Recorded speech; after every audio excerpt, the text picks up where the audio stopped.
Pope's Final Message, a novella by P.J. Gott and Logan Light. Chapter 3, The Pact of Disguise. Alexandria, Egypt, May 11th, 47 BCE. The son of Julius Caesar and Cleopatra, destined to be a future emperor of Rome, would soon make his entry into the world. In a candlelit chamber filled with scrolls and the scent of myrrh, three figures gathered in secrecy, watched only by the spirit of eternity.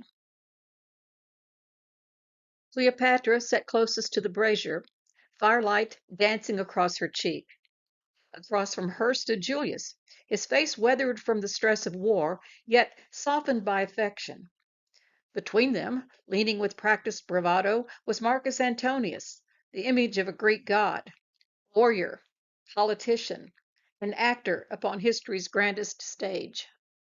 They spoke in hushed tones, not of conquest, but of the departure from the world stage on which they stood, to be masked in myth and sealed in symbols. Your mother was not merely noble, Julius said, as he put his arm around Cleopatra. She was born of my sister's line, consecrated in the temple to bear children of divine descent, from Ansar and Caesar, from the Nasars and the Caesars. And you, Cleopatra replied. With you she bore my half-siblings, Octavia, a beautiful daughter, and Octavius, a handsome son, future leaders of our beloved empire. Marcus, masculine and handsome, frowned. But in Alexandria, you've named them Ptolemy and Arsinoe. Will anyone ever be able to tease out all the names we've assumed for ourselves and given to our children? Will anyone in centuries to come dare to suspect the truth and attempt to solve our riddles? They will, Cleopatra replied, because truth must always be wrapped in riddles, or adversaries will destroy it. Julius nodded, adding, riddles and their solvers will strike fear into the hearts and minds of weak men who pervert the truth to achieve selfish agendas. They will do whatever they think is necessary to gain and retain power. Yes, Cleopatra agreed. The riddle solvers' lives are always in danger, but they follow their heart and the whisperings of the angels and do what must be done. They had the general outline. Julius would fall beneath the blades of senators, a martyr for a republic that had never truly existed. Cleopatra would retreat behind veils of seduction and fratricide. Marcus would rage and crumble before Octavian's might in a fictional battle fought in the Ionian Sea near Actium.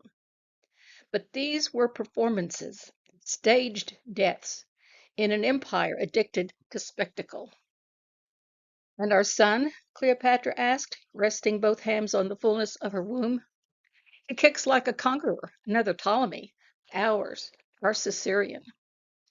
He will rise to lead Rome, Julius said, not as a child of Egypt, but as Rome's rightful heir. When they say he died, they will speak of metamorphosis. He will become Tiberius Julius, our son, but veiled beneath the name Aspergus Philomaeus, heir to the Bosporan throne, hidden within a genealogy fashioned for King Asander and Queen Dynamis. Few will trace the thread from Egypt to Thrace to Rome. Cleopatra nodded. The adversaries will never suspect that a Thracian lineage concealed a Roman heir.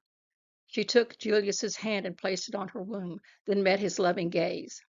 And they will not know of our many metamorphoses, each designed to preserve the bloodline of Ansar and Caesar, to carry forward the compassion gene, to teach the value of peaceful interaction, to seed a golden age.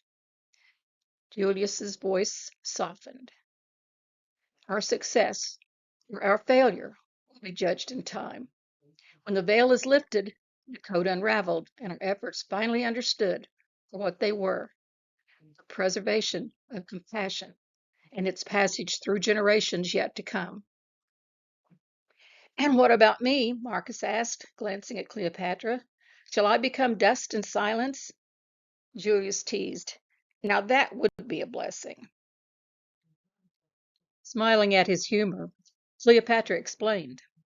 You will become King Herod, and I will enter the annals not as a queen of Egypt or an empress of Rome, but as the Hasmonean princess Mariamne.